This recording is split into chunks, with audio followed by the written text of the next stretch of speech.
మూర్తి గారు బాగున్నారా? బాగున్నాను సార్, మీరెలా ఉన్నారు? ఇంకా సారేమిటండి, మనం వెయ్యంకులం కాబోతున్నాం. మీతో వెయ్యం మా అదృష్టం సార్. మళ్ళీ సార్ అంటారేంటండి, చక్కగా బావగారు అనండి. టైం పడుతుంది సార్. ఓ 3-4 నెలలు సరిపోతాయా? అంత టైం తీసుకోనిలేండి, త్వరగా నిశ్చితార్థం పెట్టుకుందాం. దాని గురించే మీకు ఫోన్ చేద్దాం అనుకున్నాను. ఈరోజే పంతులు గారిని పిలిపించి నిశ్చితార్థానికి మంచి ముహూర్తం పెట్టిస్తాను. ఎవరండి ఫోన్లో? అన్నట్టు మా పంతులు గారు పెట్టిన ముహూర్తం మీకు ఓకే కదా? భలేవారా సార్, మీరు ఎలా చెబితే అలా. ముహూర్తం పెట్టగానే ఫోన్ చేయండి. తప్పకుండా అండి, ఉంటాను. Thank you sir. ఏమన్నారండి? మీ అన్నయ్య నీకంటే స్పీడుగా ఉన్నాడు సుశీల. అన్నయ్య ఎవరు? అదే అబ్బాయి వాళ్ళ నాన్న రామ్మోహన్ గారు. నన్ను బావగారని పిలవమంటున్నారు. మరి ఆయన మీకు బావగారే కదా. అది సరే, నిశ్చితార్థం గురించి ఏమంటున్నారు? వాళ్ళ పంతులు గారిని పిలిపించి ముహూర్తం పెట్టిస్తారట. దేవుడా, నీ సన్నిధిలోనే నిశ్చితార్థం గురించి మాట్లాడేశాం. అంతా నీ కృప. ఎవరండి ఫోన్లో? మూర్తి గారు నిశ్చితార్థం ఎప్పుడు పెట్టుకుందామని అడిగారు. పంతులు గారిని అడిగి చెప్తాను అన్నాను.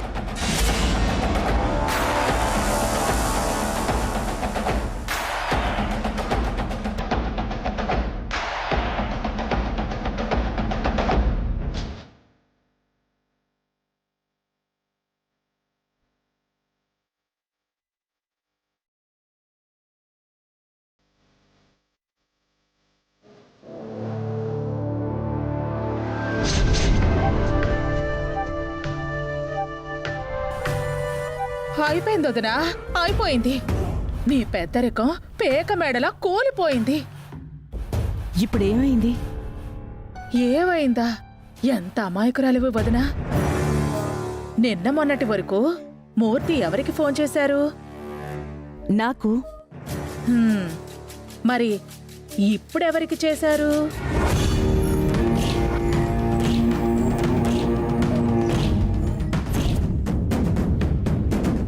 మా అన్నయ్యకి చేశారు.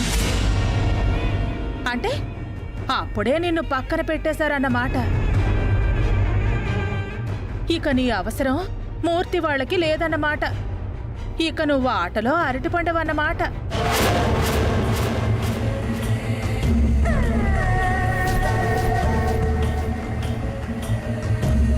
నీకీ దుస్థితి వస్తుందని నేను ముందే గ్రహించి నిన్ను హెచ్చరించాను వదినా.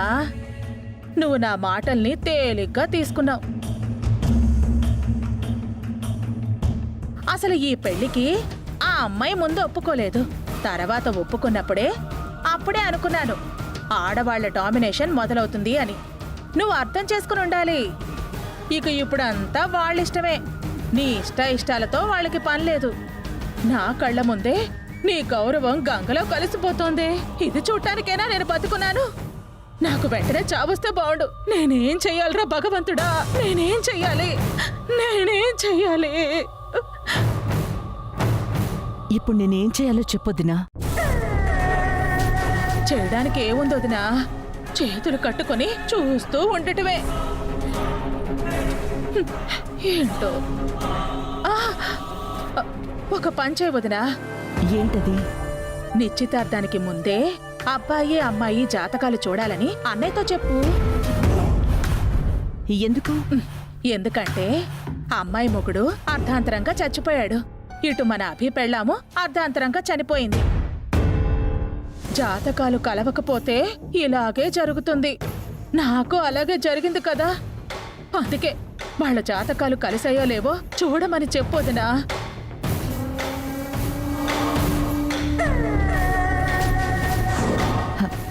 నిజమే వదినా.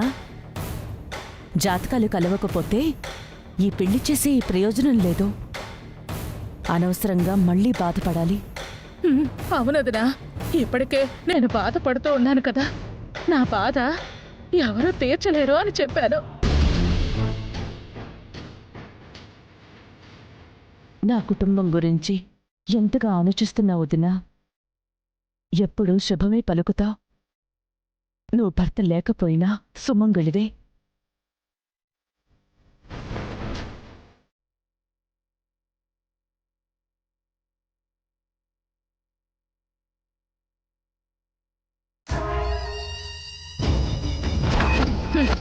భర్త లేకపోయినా సుమంగళినా? నీ మొహం ఉంటేనే సుమంగళి. నేను నీ కుటుంబం గురించి ఆలోచించలేదే. నీ కుటుంబం గురించి ఆలోచించలేనని రివెంజ్ తీర్చుకుంటున్నాను.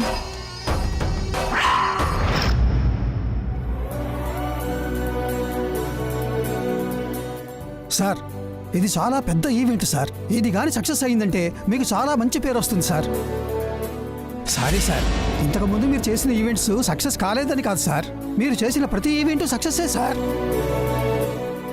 ఏ ముహూర్తాన రింగు దొరికిందో కానీ అన్ని విషయాల్లో మంచే జరుగుతోంది సార్. గుడ్డొచ్చిన వేళ బిడ్డొచ్చిన వేళ అని కొత్త మేడం గారు వస్తున్న వేళ విశేషం సార్.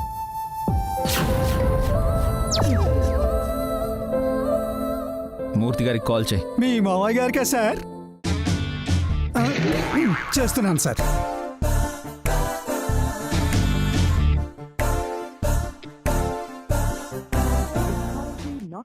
సార్, నాట్ రీచబుల్ అని వస్తోంది సార్.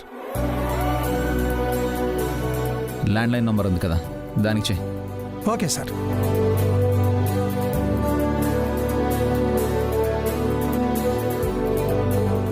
రింగ్ అవుతోంది సార్. ఏం చెప్పమంటారు? ఇటు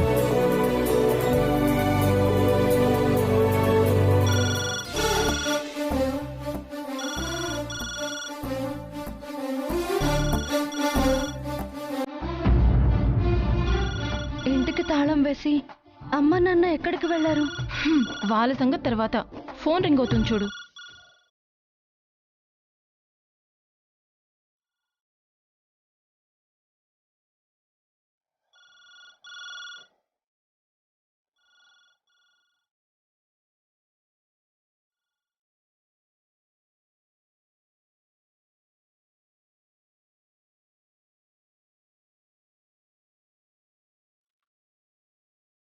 హలో,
ఆయనంటే? ఆయనేనే. ఓ, అభిరామ్ గారా? మీరు మాట్లాడింది మా కొత్త మేడం గారితోనున్న మాట. ఏమంటున్నావు బాబాయ్? మూర్తి గారమ్మాయే మీ కాబోయే వైఫ్ కదా సార్. అప్పుడే విషయం ఫోన్ కాల్స్ దాకా వచ్చిందా? రెస్టారెంట్లో నేనున్నానని మాట్లాడకుండా వెళ్ళిపోయి ఇప్పుడు కాల్ చేశాడంటే ఎంత రొమాంటిక్ అర్థమైందా? ఆయన కాల్ చేసింది ఫ్లవర్స్ కోసం. ఈవెంట్కి కావాలంట.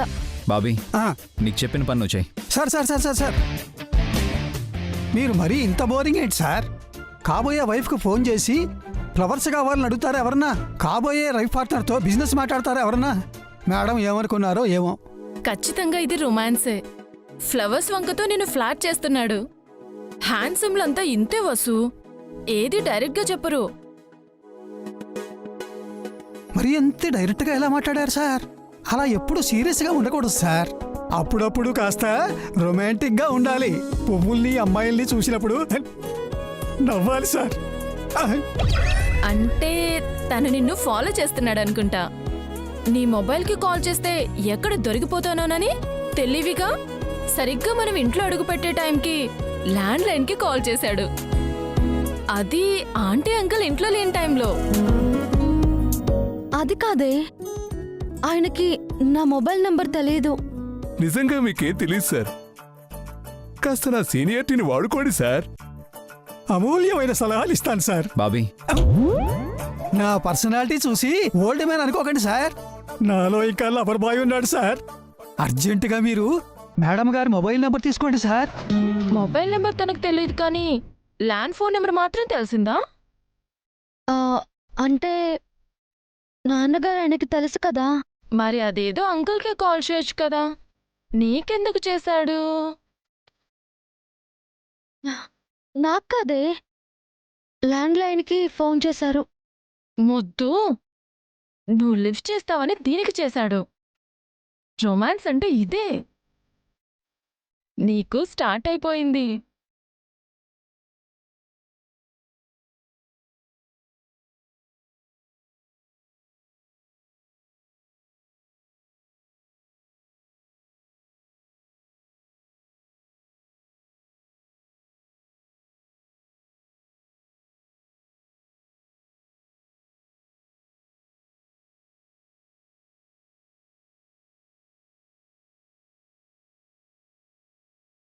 ఏంటి సార్, మేడం గారి దగ్గర నంబర్ ఎలా తీసుకోవాలని ఆలోచిస్తున్నారా? దానికి నా దగ్గర మంచి ఐడియా ఉంది వెళ్దామా? సార్.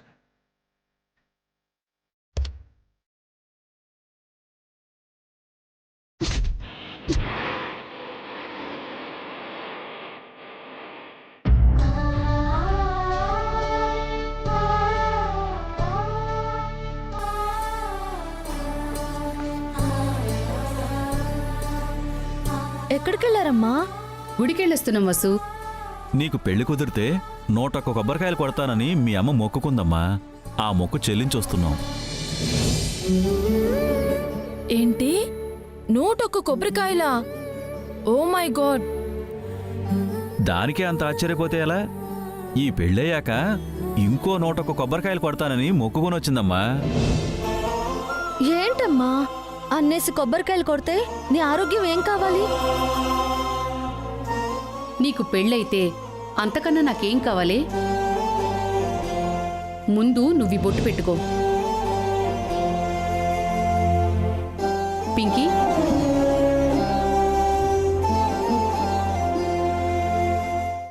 అవన్నీ చేయకపోతే దేవుడు వరం ఇవ్వనన్నాడా ఏంటి? ఆల్రెడీ వరం ఇచ్చేశారమ్మా. మేము ఆయన రుణం తీర్చుకుని వస్తున్నాం అంతే. నీకొక శుభవార్త వసు. రేపు నిశ్చితార్థానికి ముహూర్తం పెట్టబోతున్నారు.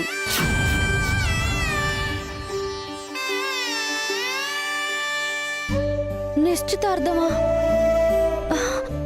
అప్పుడే అంత తొందర ఏమొచ్చింది? సంబంధం ఖాయమనుకున్నాక నిశ్చితార్థం తర్వాత పెళ్లి చేయాలి కదమ్మా. అంకుల్, మీకొక గుడ్ న్యూస్. ఇందాక అభిరామ్ గారు వసుకి కాల్ చేశారు.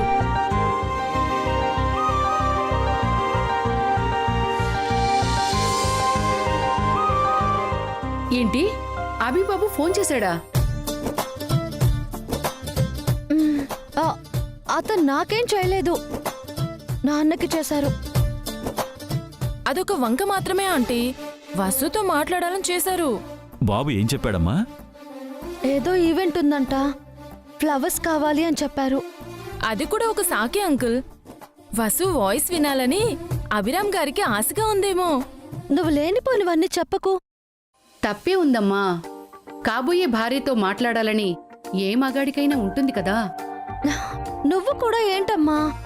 పెళ్లికి ముందే అలా 1-2 సార్లు మాట్లాడుకుంటే మంచిదమ్మా. నాన్న, అందరూ కలిసి నన్ను ఆట పట్టిస్తున్నారా? ఏయ్, అభిబాబు ఇంకేం చెప్పాడు వసు? ఇంకేం చెప్పలేదు, అదొక్కటే చెప్పారు. అందుకే ఇందాకటి నుంచి పాపం తెగ ఫీల్ అయిపోతున్నా ఆంటీ. నిన్ను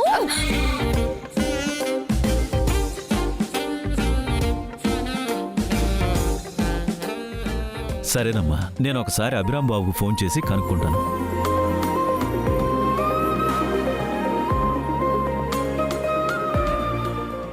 నీ సంగతి తర్వాత చెప్తా.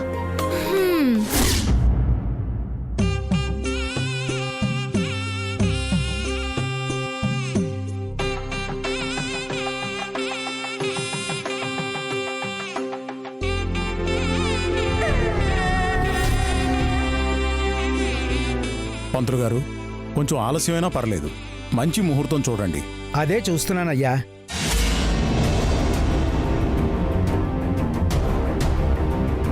ముహూర్తాల కంటే ముందు జాతకాలు చూడమని చెప్పండి. జాతకాలేంటి? అక్కడ అవి బాగుంటేనే కదనయ్యా జీవితాలు బాగుండేవి. ఏం అవసరం లేదు. అవసరం లేదని ఎలా అంటారండి? జాతకాలు కలవకపోతే పెళ్లి చేసినా ప్రయోజనం ఉండదు. పంతులు గారు, మీరే చెప్పండి. అవునయ్యా, జాతకాలు చూడడం మంచిదే. ఏదైనా దోషం ఉంటే నివారణ చెయ్యొచ్చు. వధూవరుల జాతకాలు ఇవ్వండి. అదిగోండి. ఆ,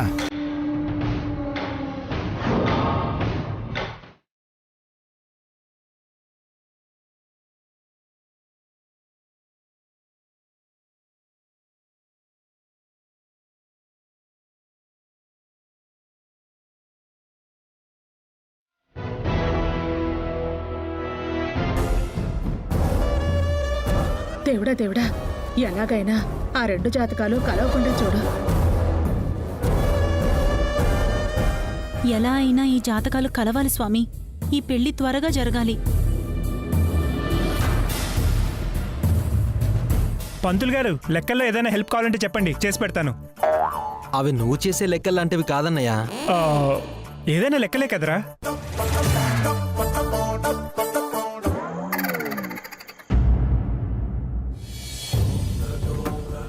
అయ్యా, 2 జాతకాలు దివ్యంగా ఉన్నాయి. పెళ్లి చేస్తే పాలు పెరుగులా చక్కగా కలిసిపోతారు.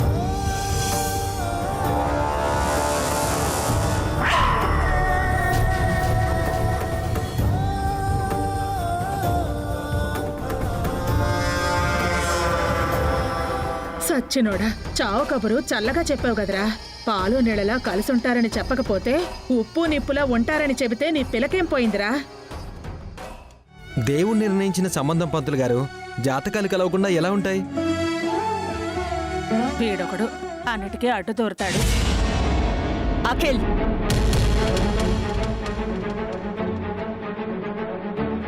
పెద్దవాళ్ల విషయంలో తల దూర్చొద్దని నీకెన్నిసార్లు చెప్పాను? అంటే అభి చేయిను అమ్మాయి మెళ్ళలో పడింది కదమ్మా, అది దేవుడి నిర్ణయమే కదా. మెళ్ళో తెగి పడ్డం వేరు, తాళి పడ్డం వేరు. 1,00,000 లెక్కలుంటాయి. అన్ని లెక్కలు వేసే కదత్తయ్య. పంతులు గారు జాతకాలు కలిసాయని చెప్పారు. ఏంటమ్మా పావని, నీ వాలకం చూస్తుంటే జాతకాలు కలవకూడదని మీ అత్తే అనుకుంటుందనా?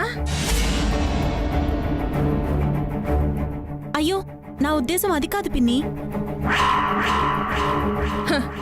ఎప్పుడెప్పుడు తోడికోడల్ని ఇంటికి తెచ్చుకుందామని తెగ ఆరాట పడిపోతున్నావు. మరి ఇంత ఆత్రం పనికిరాదమ్మా. సుమంగళి, అన్నయ్య, అంటే తొందరపాటు ఎందుకు? ఆచితూచి అడిగేద్దాం అంటున్నానన్నయ్యా. వదిన ఆలోచన కూడా అదే కదన్నయ్యా. జాతకాలు కలిశాయని పంతులు గారు చెప్పారు కదా, ఇంకా ఆలోచన ఎందుకు? పంతులు గారు, మీరు మంచి ముహూర్తం చూసి పెట్టండి. చూస్తున్నానయ్యా. వధూవరుల జాతకాల్లో ఓ చిన్న దోషం ఉంది.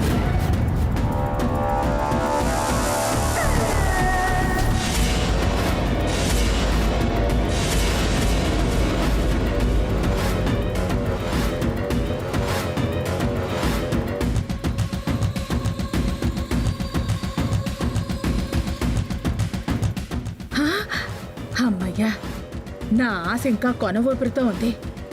దోషం అంటే పెళ్లి చేయకూడదు కదా పంతులు గారు.